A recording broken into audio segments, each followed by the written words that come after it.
Pido por favor me acompañe en sus Biblias al libro de Deuteronomio, capítulo 6, versículos del 4 al 5.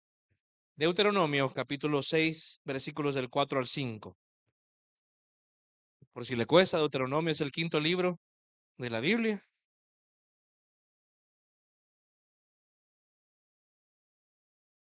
No es Deuteronomios, como dicen algunos, solo es uno. Lo tenemos, amén. Dice la palabra de Dios, la leemos en el nombre del Padre, del Hijo y del Espíritu Santo. Escucha, oh Israel, el Señor es nuestro Dios, el Señor uno es. Amarás al Señor, tu Dios, con todo tu corazón, con toda tu alma y con toda tu fuerza. Vamos a orar. Señor, te damos gracias por tu palabra en esta mañana. Gracias, Señor, porque tú te revelas a través de ella a nosotros y lo has hecho de forma perfecta por medio de Jesucristo, y entendemos que es tu palabra el testimonio de ese Jesucristo que nos fue revelado, Señor. Te pedimos que en esta mañana tu palabra sea predicada con denuedo a pesar del estorbo humano, Dios, y te rogamos que lo que escuchemos hoy podamos ponerlo en práctica en nuestras vidas. Te damos gracias en el nombre de tu Hijo Jesucristo. Amén y amén. Puede tomar asiento, amada familia.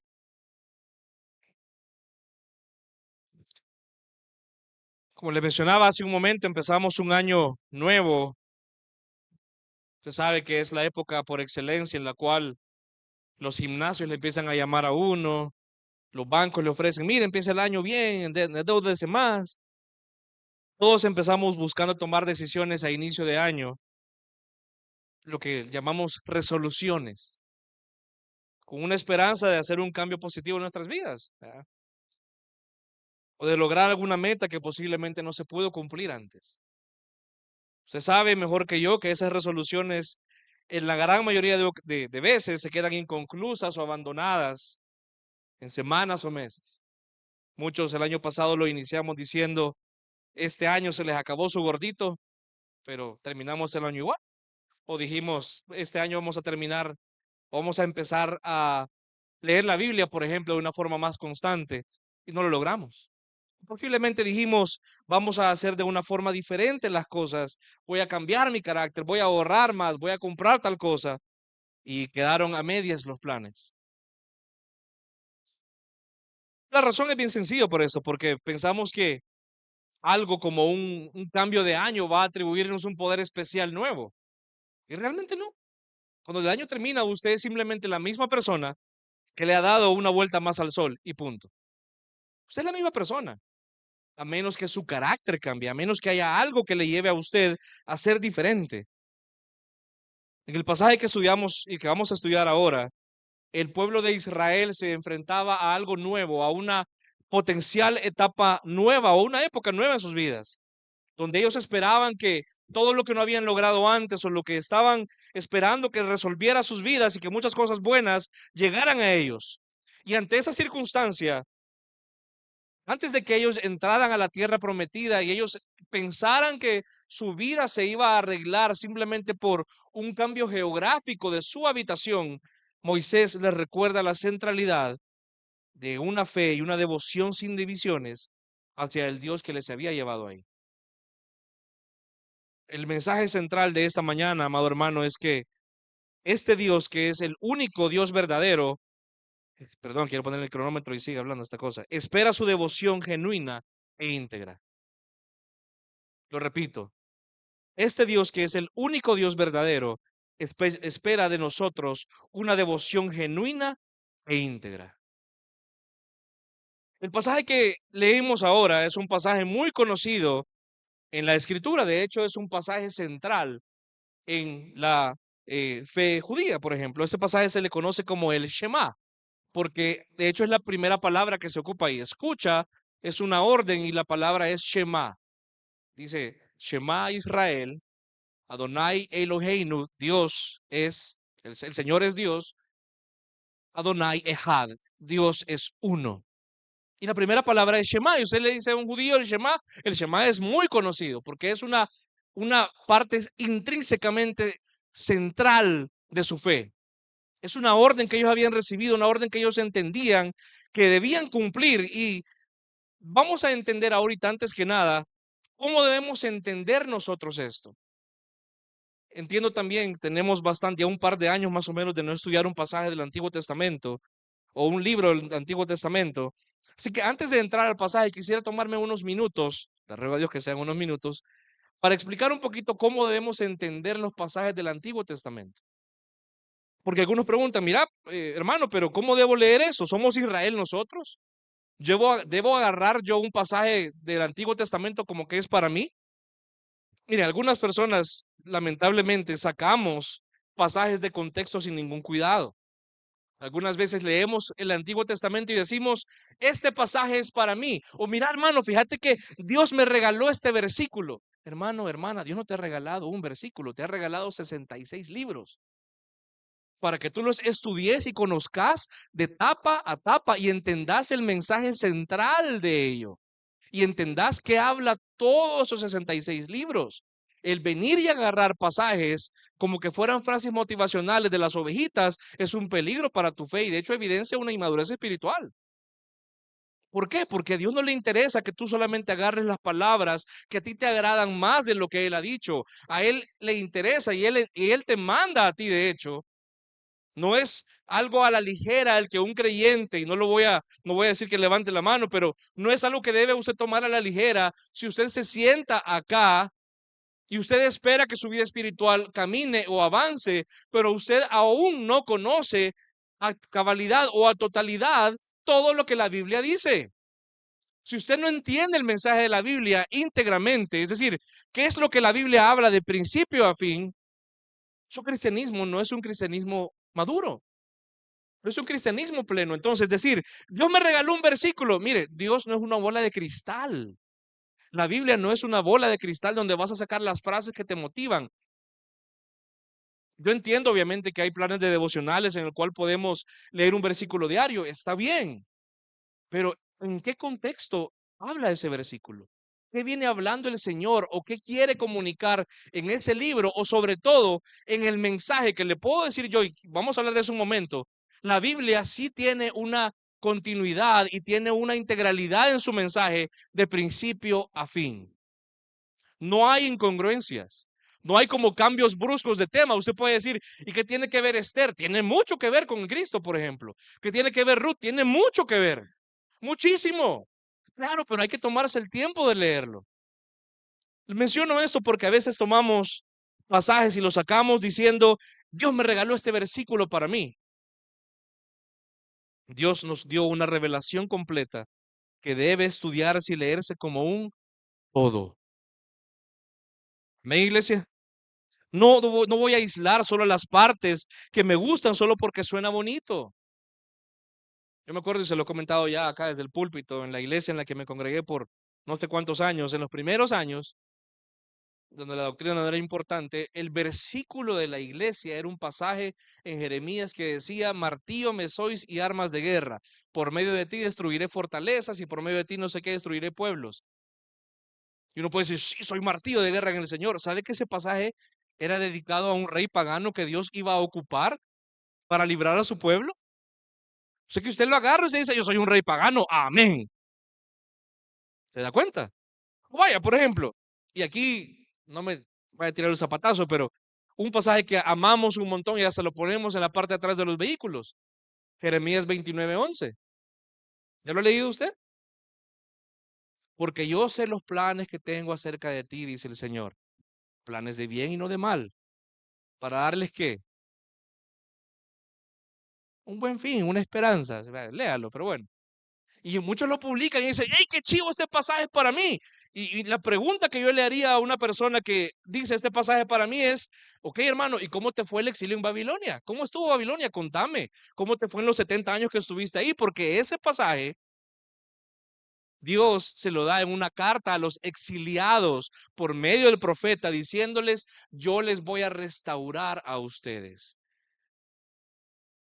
Solo agarramos palabras bonitas porque nos gustan, pero no entendemos en qué contexto se dicen estas cosas. Entonces, básicamente, mejor usted no tenga una Biblia, mejor cómprese el paquete del versículo del día de la Biblia Ovejitas y tírelos al aire y agarre el que quiera en el día. Y ahí vea cómo Dios le va a hablar. Pero no, Dios ha dado un mensaje de principio a fin. Dios ha dado un mensaje cuyo centro es Jesucristo y su revelación. Amén, iglesia. Lo digo porque es importante entender el contexto de todo. Ojo, aclaro, no quiero decir que Dios no tenga un buen fin para usted o que tiene un buen plan. No, pero entienda que ese pasaje se lo estaba diciendo a los exiliados israelitas. Claro, el exilio de Babilonia y el retorno a la tierra obviamente es una figura, es un tipo del último exilio, que es el regreso que va a haber del pueblo de Dios reuniéndose en Cristo Jesús, pero eso es para más adelante. Claro, hay figuras que van ahí en la Biblia y que hay patrones que la Biblia va repitiendo y que la Biblia va mostrando diferentes cosas, pero antes de venir y agarrar este pasaje para mí, es hablando de un rey, de un rey babilonio o un rey persa, hay que entender de qué viene hablando la Biblia. Los pasajes del Antiguo Testamento, cuando leemos este Antiguo Testamento, deben entenderse en cómo están colocados en relación al desarrollo del plan redentivo que Dios viene mostrando en la Biblia. Es decir, ¿qué Dios está haciendo? Toda la Biblia, mire, hay discusiones acerca de cuál es el tema central de la Biblia. Hay muchos, de hecho es imposible reducirlo a uno solo, pero si somos obligados a ello, el tema central de la Biblia es Jesucristo y su plan. El plan de Dios en Jesucristo. Ahora, ¿cómo lo hace? A través de juicio, a través de los pactos y el reino, a través de diferentes cosas. Son temas, son hilos que la Biblia va conduciendo y que van tejiéndose en ella. Pero hay un tema central, es decir, que todo apunta a un mismo tema que es Cristo. Todo. Y por tanto, usted debe entender cada pasaje que lee, sobre todo el Antiguo Testamento, no solo quedarse ahí, porque lamentablemente nos puede llevar a una visión limitada de la Biblia en la cual nos volvemos pro Israel y casi que nos ponemos la bandera tatuada cuando no entendemos que Israel es únicamente una figura de algo más poderoso que vendría después. Israel fue para Dios un nuevo Adán corporativo. Adán obviamente falló en el Edén. Dios escogió un pueblo y a través de un pueblo, de una forma corporativa, representaba a un nuevo Adán que había de representarle a él y cumplir sus funciones y sus mandatos en la tierra. Y Dios les encomendó una misión y este pueblo, que era un Adán corporativo, falló. Y falló en que no cumplió el pacto que Dios estableció con ellos. Pero el nuevo Adán, que es quien, Cristo, es ahora todo lo que Israel no pudo ser. Todos los que estamos en Cristo ahora somos la iglesia, somos ahora la muestra y la evidencia del cumplimiento y desarrollo perfecto del pueblo de Dios. Es decir, ahora el verdadero Israel, que es Cristo, todos los que estamos en él, somos el cumplimiento de Israel. ¿Somos Israel entonces, sí o no, Mario? Sí y no. Somos algo más profundo y más perfecto que el pueblo que se había visto en el Antiguo Testamento. Porque ahora este Cristo que vive en nosotros y vivimos nosotros en él es el perfecto, perfecto cumplimiento de la promesa de Dios de un pueblo para él. ¿Aplican entonces los versículos para Israel? Sí, pero de una forma perfecta en Cristo. Yo sé que le estoy aburriendo con eso, pero es importante que entendamos que debemos entender lo que leemos en el Antiguo Testamento. Por ejemplo, las promesas del Antiguo Testamento son para mí, sí, pero cumplidas en Cristo. ¿Aplican para mí los mandatos? Sí, pero Cristo los cumplió por usted, así que Él en usted es el cumplimiento de esos mandatos. Y los sucesos que se dan históricamente en el Antiguo Testamento apuntaban necesariamente hacia Cristo. Por tanto, antes de venir y agarrar versículos de la Biblia, es que, porque no temas porque yo soy contigo, daré hombres por ti cuando pases por las aguas. Sí, claro, son promesas muy bonitas, pero entienda usted que en su contexto original iban para un pueblo, pero ahora, hermano, usted no necesita decir, hey, Dios no me dio ese versículo en Isaías. Dios le dio a Cristo, en quien todas esas cosas son cumplidas perfectamente. Entonces, hay principios centrales en esos pasajes que así aplican a la iglesia, pero no se limite a ello. Entienda cómo cada pasaje encaja en lo que Dios va mostrando y avanzando en una revelación progresiva. ¿Está conmigo todavía, iglesia? Ok, qué bueno. Ya cerramos esta parte solo con un detalle más. Mire, cuando usted lee la Biblia debe entender en qué momento está, qué está pasando ahí. La Biblia es un libro que abarca un periodo muy grande de tiempo, más de 1000 años todavía, más todavía. Y debemos entender que Dios venía avanzando su historia de la redención de muchas formas. Debe entender qué es lo que está ocurriendo en cada pasaje. Vemos, por ejemplo, si usted ve el panorama amplio de la Biblia, hay una forma útil que es a través de los pactos, de estudiarlo.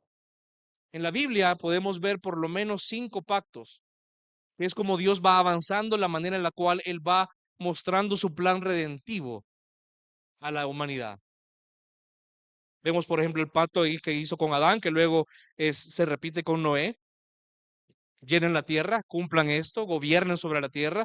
Luego el pacto que hizo con Abraham, en vos voy a bendecir a todas las naciones y de tu simiente va a venir el Mesías. Luego el pacto con Moisés, que es, yo establezco un pacto con ustedes, esta es mi ley, ustedes van a ser mi pueblo, obedézcanme y ustedes van a ser bendecidos. Luego el pacto que hizo con David, que es que de un rey que figuraba, David figuraba a este rey, habría de ser el que va a establecer su reino sobre la tierra y sobre todo el universo para siempre. Y finalmente el nuevo pacto que es el que cumple todos los demás, que es el pacto nuevo en la sangre de Jesucristo. Le digo esto, hermano, porque yo sé que muchos acá venimos y agarramos la Biblia y pensamos que podemos agarrar así nomás y por eso nos confunde y nos cuesta leer la Biblia.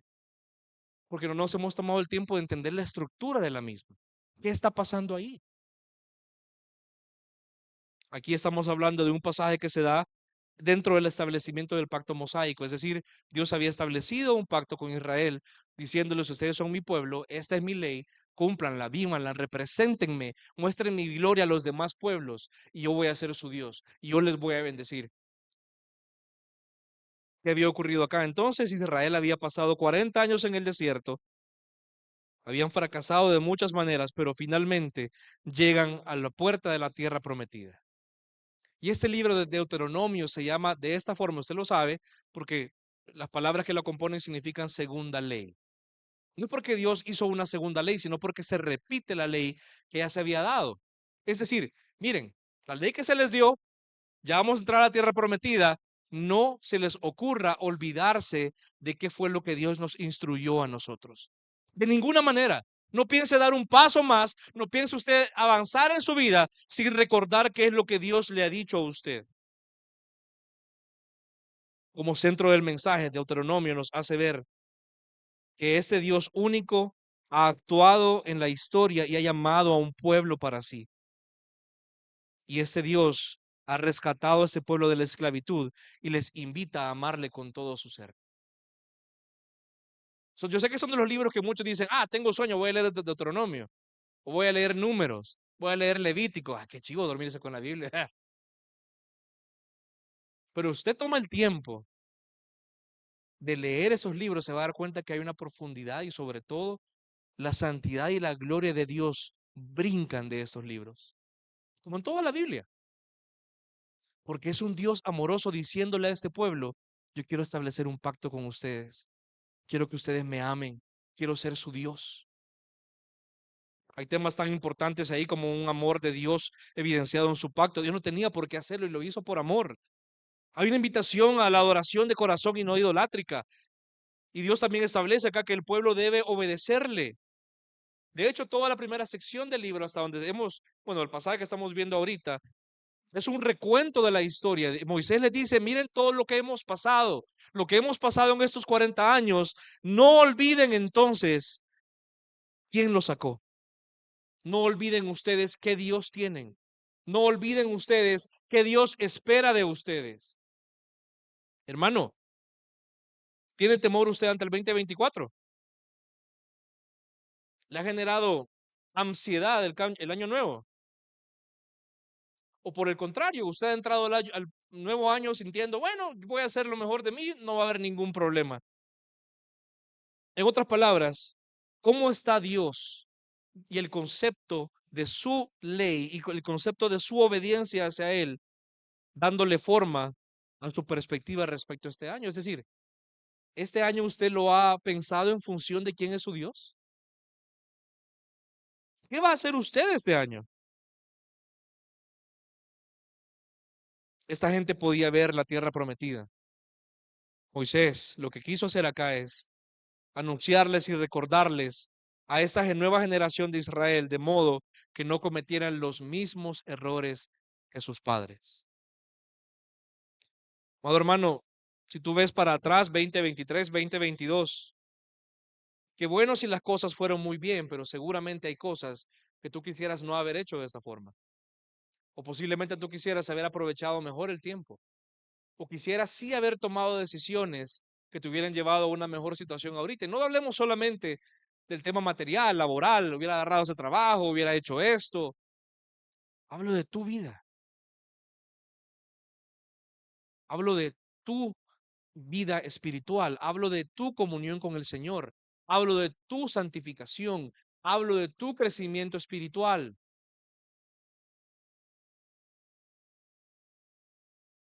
No cometamos los mismos errores desperdiciando un año más. No desperdicie un año más tomando a la ligera, por ejemplo, su estudio bíblico. Si usted cree realmente que está bien ser cristiano y ser un completo ignorante de la Biblia. A muchos nos falta Biblia en nuestra conversación. Es evidente, hermano. Porque cuando hablamos y cuando nos expresamos, solamente hay versículos que citamos fuera de contexto o cortados o a la mitad, pero se evidencia que no hay una comprensión de un marco más amplio. Y eso usted no lo va a obtener solamente viniendo una vez a la semana. Eso se obtiene por medio de un estudio consciente de la misma. Mira, más que bajar de peso, más que ahorrar este año, más que comprar un carro nuevo, más que lograr sus metas financieras, a usted le urge meterse con la palabra de Dios.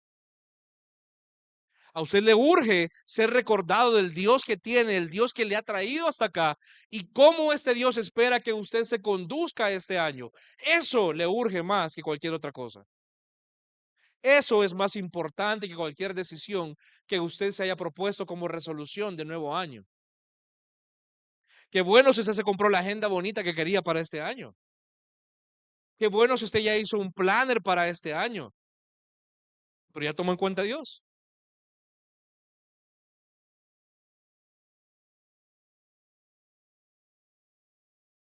¿Cómo encaja este pasaje? Como le menciono, siempre tenemos que ver cómo encaja lo que leemos en el desarrollo del plan de la redención. Porque usted y yo ya no estamos esperando entrar a una tierra prometida. Sin embargo, todos constantemente estamos anhelando algo más que venga en el futuro y nos lleve a una mejor situación. Para los israelitas, la tierra prometida era el lugar donde Dios iba a cumplir sus promesas.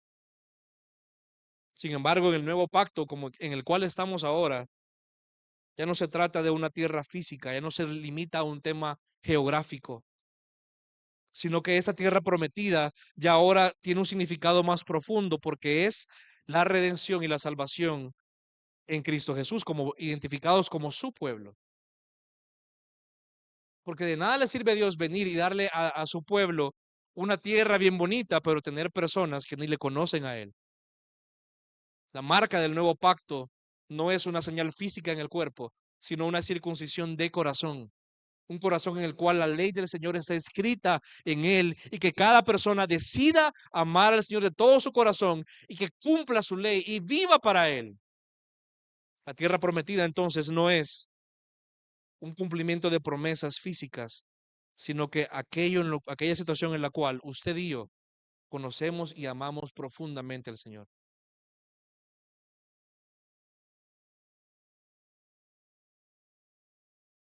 Debemos recordar entonces, posiblemente en la tierra prometida de este 2024, estamos esperando algo que tal vez no se cumplió el año pasado. Mi punto acá, amado hermano, es que muy pocas veces nuestras metas son temas que de verdad te van a servir, un tema espiritual, sino que pocas veces dejamos de lado lo material y dejamos de lado lo presente, lo inmediato, para pensar en lo trascendente. Tu problema en 2023, amado hermano, no fue necesariamente los problemas que tuviste, porque la Biblia dice que Él es suficiente para cada situación. El problema fue si realmente tú eras una persona que ha madurado espiritualmente lo suficiente para manejar como un hijo de Dios para su gloria aquello que vino a tu vida. ¿Y por qué no se dio esto posiblemente? Porque hay una diferencia de expectativas. Tú quieres A y Dios te quiere dar B. Y te has enfocado tanto en A que dejaste de lado B. Pero Dios te está preparando y te manda situaciones para prepararte para B. Y Él quiere formarte a su imagen por medio de diferentes circunstancias, pero tú sigues enfocándote en aquello que Dios no te quiere dar. ¿Por qué me mandas esos problemas, Señor? Porque te quiero santificar. Pero no quiero, yo quiero mejor un carrito. Vaya, ok, dale, pues. Pero lo que te va a servir realmente es ser santificado. Lo que te va a servir realmente es ser formado a su imagen. Lo que realmente va a hacer una diferencia en tu vida, que te va a permitir vivir en paz, no presa de la ansiedad, no preso del agobio de la vida, es enfocarte de una vez por todas en entender que Dios te ha creado para su gloria y no para tus propios propósitos. La tierra prometida, amado hermano, no es la vida de tus sueños. La tierra prometida es la plenitud de vida en Cristo, porque para eso fuiste diseñado. Dios no te creó para 80, 90 años, Él te creó para una eternidad. Enfocarte en lo que este mundo te puede dar es desperdiciar tu vida que fue creada para la eternidad. Entonces, con esa pequeña introducción y un pequeño contexto, vamos rápido al pasaje. Le invito a que vea usted el pasaje que hemos leído en esta mañana, que tiene que hacer mucho más sentido ahora. Escucha, oh Israel, el Señor es nuestro Dios, el Señor uno es. Bien interesante porque en hebreo, cuando usted le dice a alguien que escuche o que cuando alguien ha escuchado, por ejemplo, ve y tú confronta a tu hermano y si te escucha, has ganado a tu hermano. ¿Por qué? Porque escuchar no es solamente el acto físico, escuchar es poner en acción. Cuando una persona ha escuchado, actúa.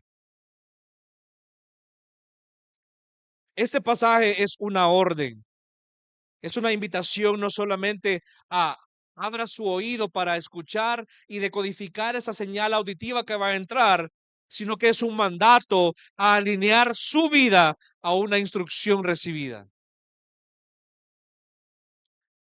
Este pasaje, de hecho, se considera como un resumen muy condensado de toda la instrucción que Dios le dio a Moisés para que lo comunicara al pueblo. Dios no es Dios solo para Israel, sino que de todo el universo. De hecho, para Israel, este pasaje, como le menciono, es una confesión central de su fe. La gente lo ora.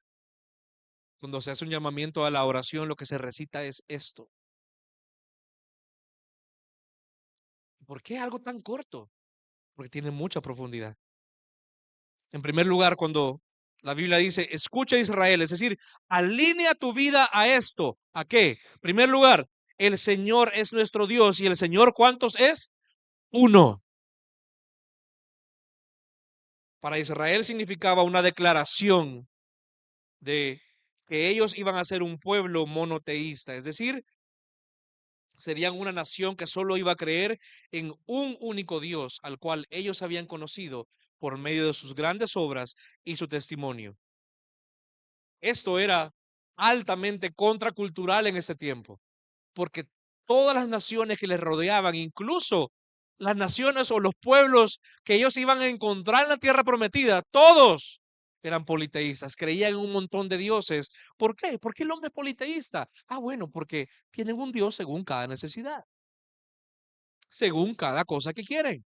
Y como mi Dios posiblemente no es el Dios que quiere tener Mateo, es diferente Dios, cada quien se va a hacer su Dios. Punto, resuelto el problema. Esto, el ser monoteísta, amado hermano, era contracultural en aquel momento, pero lo es hoy también. ¿Por qué? Porque hoy dentro de las mismas iglesias hay falsos dioses. El materialismo, el humanismo, las falsas doctrinas de la prosperidad pueden hacerle creer a usted que hay más de un Dios. Es decir, en la iglesia puede haber un Dios que para alguien significa Dios me va a bendecir y me va a dar todo lo que yo quiera. Para alguien Dios es un Dios como el de la Biblia, que Él es santo, pero también nos ha dado gracia en Cristo Jesús. Para otro posiblemente hay un Dios que tiene cero problema con tu estilo de vida libertino. O sea, no hay problema. Dios es michero. Dios me entiende. Dios sabe que todavía no me quiero comprometer. Dios sabe que no hay problema que venga a la iglesia solo ocasionalmente, pero que mi vida no se alinee de ninguna forma a lo que la Biblia dice. Ese Dios es el Dios con el cual yo puedo estar de acuerdo. Me llega ese Dios. Eso, hermano, es politeísmo también. Crear un Dios aparte del de la Biblia. Peor aún cuando este Dios somos nosotros mismos. Amado hermano, la idolatría, por favor, escuche bien esto. La idolatría no se da necesariamente en altares paganos, sino en un corazón alejado de Dios.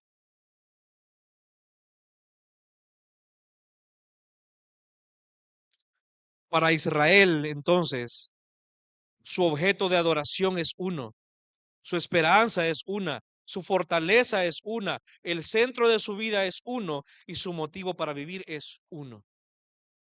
Y eso también, como le mencioné hace un momento, de forma perfecta se cumple también para nosotros.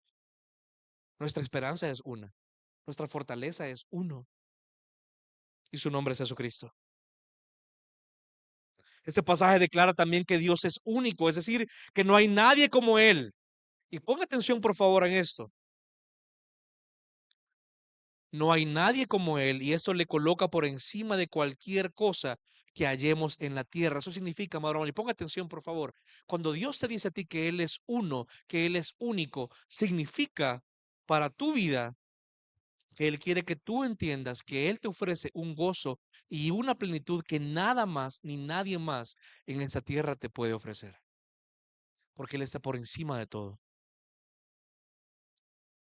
Somos negligentes, somos necios, bíblicamente hablando, cuando consciente o inconscientemente colocamos a algo o a alguien por encima de Dios, atribuyéndoles características únicas, cuando el único que les puede decir que lo es Dios. Cuando Dios le dice entonces al pueblo, cuando Moisés le dice, escucha Israel, Dios es uno, Dios es único, es decir, Él es el único objeto de adoración y Él es tu única esperanza. Es el único que merece que tú tengas una vida devota y que tú la viertas en pos de Él. Nadie más. Iglesia, ¿usted conoce a Jesús de modo que Él sea indudablemente único a sus ojos? ¿Él es preciosamente único a tus ojos? En otras palabras, ¿has disfrutado tu iglesia o disfrutas actualmente a Jesús de manera que nadie más, ninguna otra cosa, ningún otro ídolo, ni siquiera sea remotamente atractivo? Para ti Jesús todavía es aquello con lo cual tú te encontrás periódicamente cada domingo. ¿Has escuchado de Él? Cuando estás desesperado lo buscas, pero cada día que te despiertas simplemente es una opción más que la mayoría de veces pasas por alto. Porque si yo entiendo que Él es único, si yo entiendo que Él es uno y que solamente Él es Dios, hay una respuesta inequívocamente lógica que hay entre eso, que es mi devoción total hacia Él. Y es precisamente lo otro que significaba este pasaje. Israel al declarar esto, el pueblo de Dios al declarar que Dios es uno, declaraban también entonces su compromiso a adorar únicamente a este Dios. Mire, servir no significa dedicar el tiempo que nos sobra, hermano, ni la fuerza que nos sobra, ni el amor que nos sobra.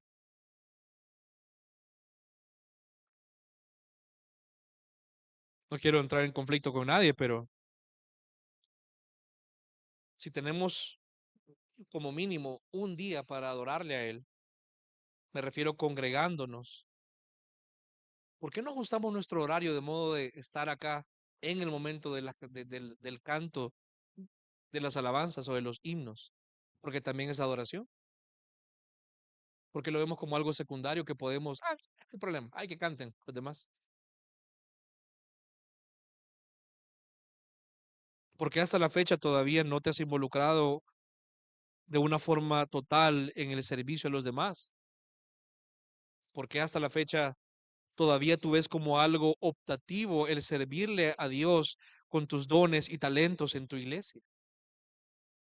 ¿Por qué hasta la fecha lo que ha marcado tu vida de servicio en la iglesia es posiblemente la irregularidad y la irresponsabilidad, más que una evidencia de que tu servicio no es, lo hago para el pastor, sino que lo hago para Dios? Entonces, aunque el pastor y los líderes se equivoquen un montón, yo voy a ser responsable porque lo hago para servir y adorar a Dios, porque Él es único, porque Él es uno y Él se lo merece. Si Dios es uno y Él es único, el pueblo que Él ha escogido debe brindarle de forma exclusiva adoración y servicio de forma leal y genuina. Uno de los temas que más brotan en el Antiguo Testamento y sobre todo en el Pentateuco es que Dios espera que su pueblo sea leal a Él, que no se vayan en pos de otros dioses.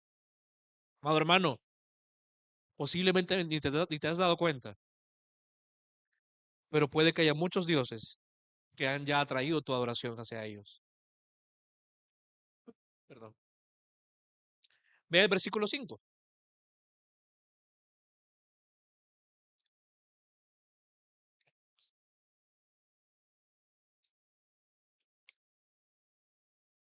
Después de afirmar que Dios es uno y es único, no es de extrañarnos que lo siguiente que se dice es una instrucción a amar al Señor. Amarás al Señor tu Dios, a este Dios que es uno, a este Dios que es único, a este Dios que está por encima de todo. Tú vas a amar a este Dios con todo tu corazón, con toda tu alma y con toda tu fuerza. De hecho, para que usted vea lo importante que es este pasaje, quiero que usted y yo busquemos, por favor, Marcos capítulo 12. Porque usted puede decir, pero es que ese es el Antiguo Testamento. Siempre hay un cumplimiento perfecto en Cristo. Marcos 12:28, ¿lo tiene? Marcos es el segundo libro del Nuevo Testamento.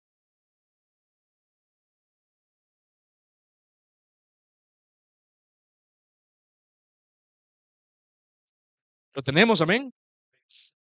Mire lo que dice.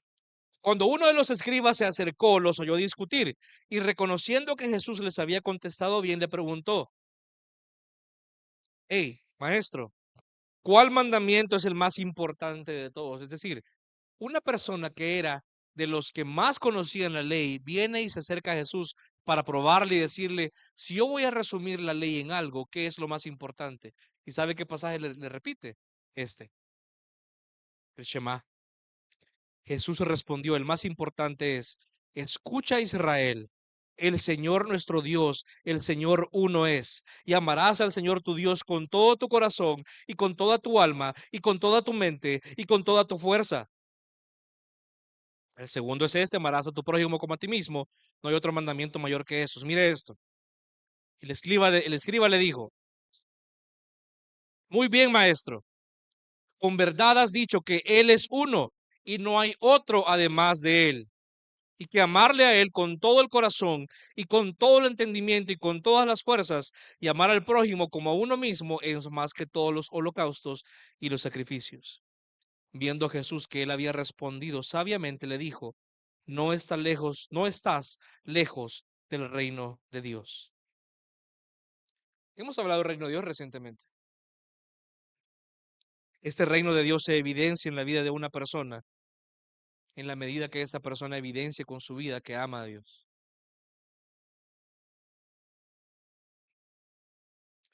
Amado hermano, Dios no espera de ti solamente una obediencia exterior o superficial. Porque tú puedes estar aquí todos los domingos temprano, 9:15 de la mañana, lavando baños, moviendo sillas, pero haciéndolo con una queja en tu corazón. Dios lo que espera de ti y lo que espera de mí es un amor genuino que nos compromete íntegramente en todo nuestro ser a cumplir lo que Él espera de nosotros. La palabra que se ocupa acá para amar en el versículo 5 no es un sentimiento de corazoncitos y de piolines y de ositos cariñositos. Es un amor que se muestra cuando actuamos en lealtad y fidelidad.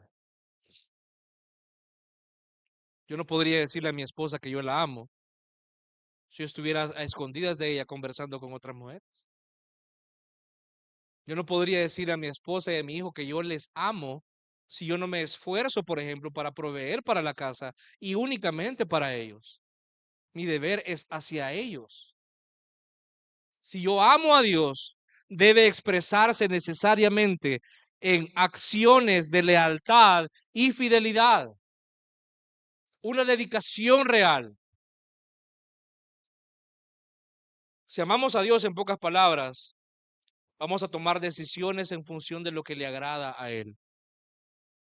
¿Tú te preguntas realmente si la decisión que vas a tomar le agrada a Dios? Si amamos a Dios, vamos a remover de nuestra vida aquellas cosas que nos alejan de Él.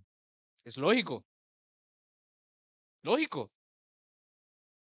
Si amamos a Dios, vamos a buscar intencionalmente una comunión cercana y constante con Él, la cual sabemos que es afectada por el pecado. Es decir, si amamos a Dios, vamos a buscar a toda costa santificarnos por medio de su Espíritu para que el pecado no interfiera en nuestra comunión con Él.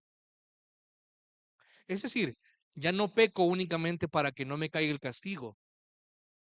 Ya no peco para no sentirme culpable, sino que la razón que me lleva a santificarme es porque yo amo tanto a Dios que de ninguna forma quiero que por mi decisión consciente mi comunión con Él se vea afectada. ¿Amamos a Dios de esta forma, iglesia? Vea por favor otra vez el versículo 5.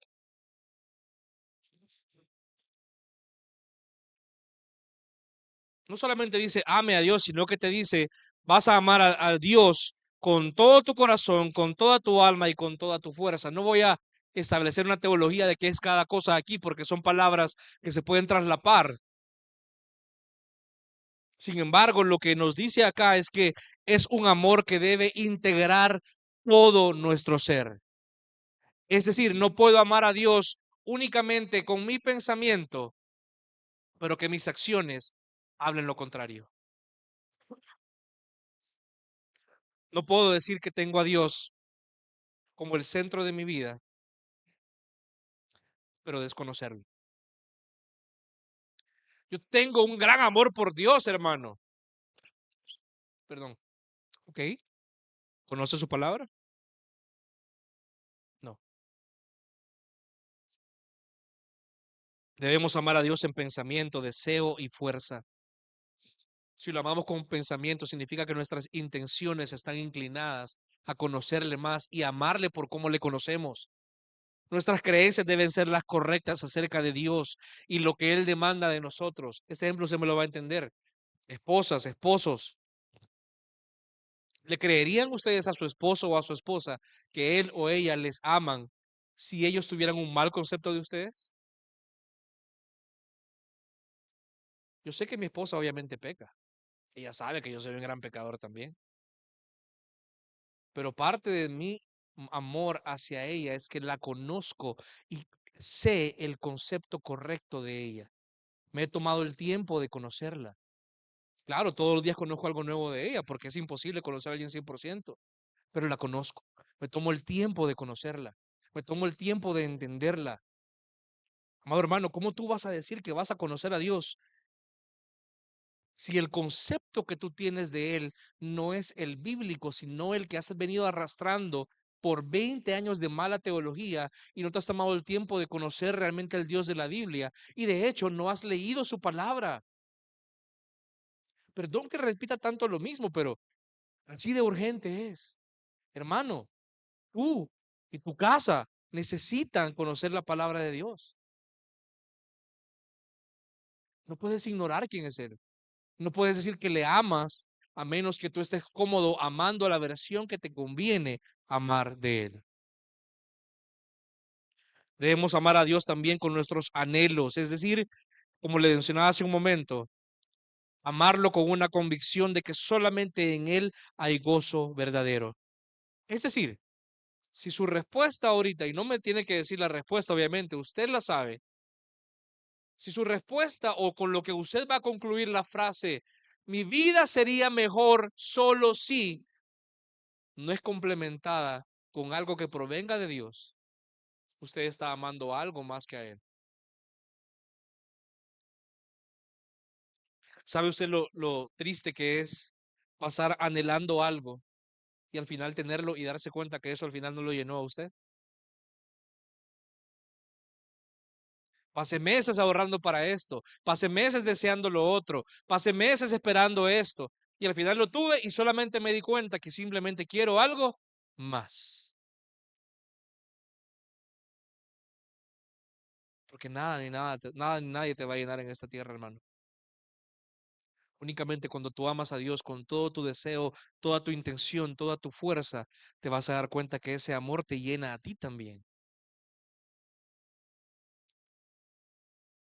Y es precisamente lo último. Amar a Dios con todas sus fuerzas no significa que usted va a cerrar los ojos fuertes para amar a Dios.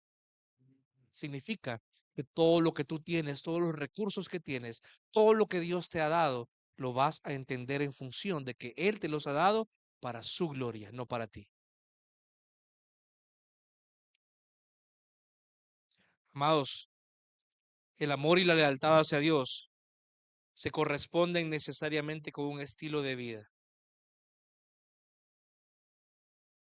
Yo no puedo decir que amo a Dios sin cumplir los requisitos que Él ha establecido de nuestra relación. Y en la Biblia lo dice muy claramente. Si ustedes me aman, guarden mis mandamientos. Mi intención esta mañana, amado hermano, es recordarte que en este año lo más importante viene de Dios.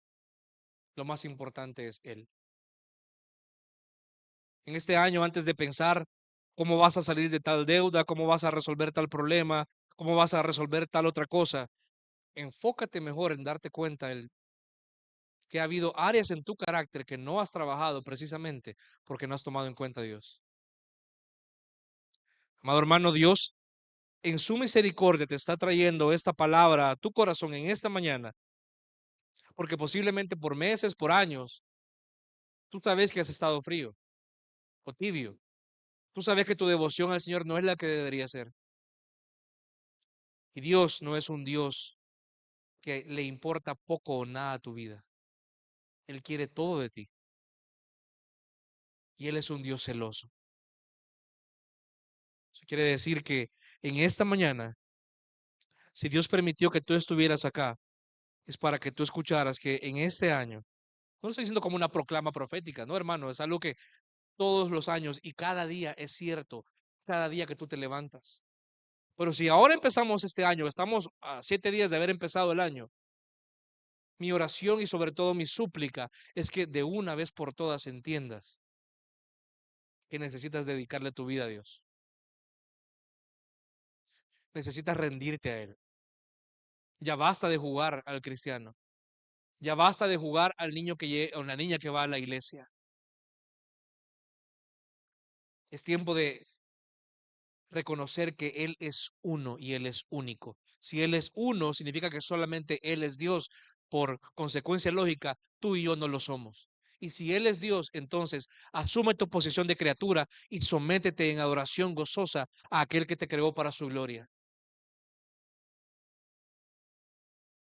Evalúa qué pensamientos hay en tu vida que te alejan de Dios. Evalúa qué cosas en tu vida actualmente te hacen no dar el paso que tenés que dar. Porque te lo puedo decir con mucha confianza. Dios en su amor puede traer situaciones que te van a quebrar para que dejes ese paso. Pero esta mañana tú puedes ahorrarte esos pasos si en obediencia y en gozo tomar las decisiones que tenés que tomar. Mire, el amor obviamente hay emoción, claro que hay emoción en el amor. Pero de nada sirven las emociones si no hay comportamientos. De nada me sirve que yo le esté dando todos los días flores a mi esposa, aunque claramente le gustaría, eso sí. Pero de nada sirve si yo no evidenciara con mis comportamientos diarios que yo en efecto la amo. Si no me sacrifico por ella, si no muero a mí mismo por ella, si no la pongo a ella primero antes que mi comodidad o antes que mi bienestar. De igual forma, hermano, tú puedes decir yo amo a Dios y publicar las prédicas que vos querás de MacArthur, de Washer, de quien vos querás. Pero aquí te acabo de decir cosas bien prácticas. Es tiempo que tomemos decisiones. Es tiempo que nuestra cultura salvadoreña, cuando no sabemos algo, se han dado cuenta que la gente se ríe. Cuando le hacen preguntas en la gente, en la calle, mire, ¿y cuánto es la raíz cuadrada de 4? No sé, fíjese. Hermano, ¿cuántos libros tiene la Biblia? No sé, fíjese. Mira, ¿y de qué habla primero el primer libro de Reyes? No sé. ¿A quién les profetizaba Jeremías? ¿En qué contexto profetizaba Jeremías? No sé, solo sé que ahí está el versículo que me gusta. Clama a mí, yo te responderé.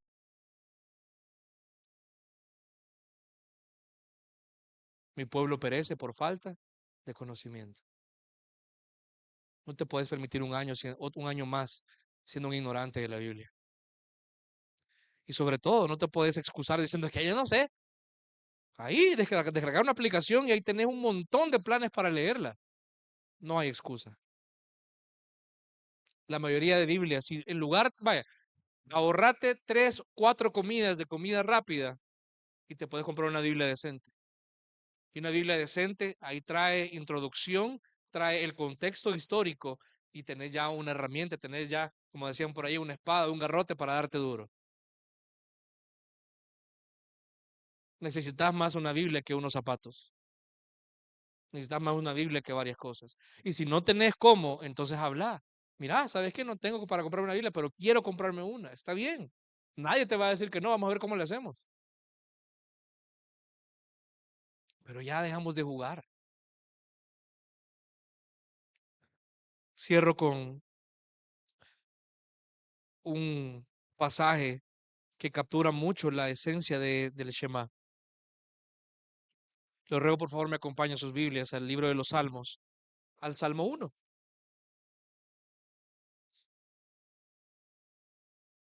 Recuerde, si no hay a los Salmos, parta su Biblia a la mitad y ahí va a estar.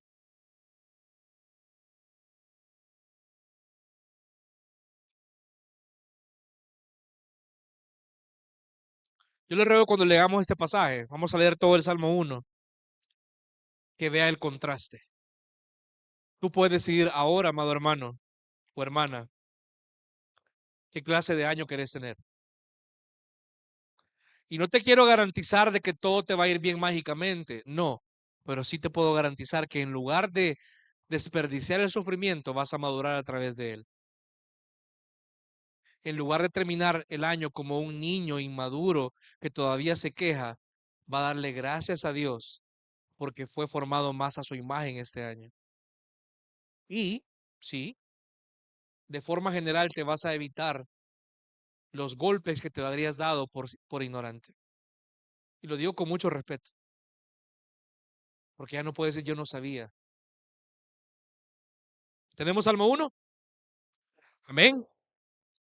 ¿Cuán bienaventurado? ¿A dónde ha visto esa palabra usted, bienaventurado? Ah, bienaventurado. Muy bien.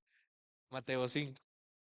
Cuán bienaventurados, es decir, cuán feliz, cuán plenamente feliz es el hombre que no anda en el consejo de los impíos, ni se detiene en el camino de los pecadores, ni se sienta en la silla de los escarnecedores. Por cierto, ese pasaje es mal aplicado para decirle a usted que no vaya al cine. Por Dios, no se refiere a eso. Si no, no puede ir ni siquiera al banco usted, por Dios santo. No se puede subir en la coaster tampoco. Se refiere a que alguien que se toma la atribución de juzgar y criticar a otros. Sino que, ¿qué? Sino que en la ley del Señor está su qué? Deleite. Hermano, ¿cómo siente usted la primera mordida de una carne que está sumamente jugosa. Aunque me critiquen por aquí, después de una jornada cansada y que tiene sed, el primer traguito de Coca-Cola, que hasta llora usted, vea. Cero, vaya. Deleite. Algo que produce una sensación de placer, una sensación de bienestar. Cuán bienaventurado es aquel que en la ley del Señor está su deleite. No está en libros de autoayuda, no está en mensajes motivacionales, no está en su cuenta de banco, no está en cuántos amigos tiene en redes sociales, está en la ley del Señor. Y en su ley medita de día y de noche. Será como árbol plantado junto a corrientes de agua, que da su fruto a su tiempo y su hoja no se marchita. En todo lo que hace, prospera.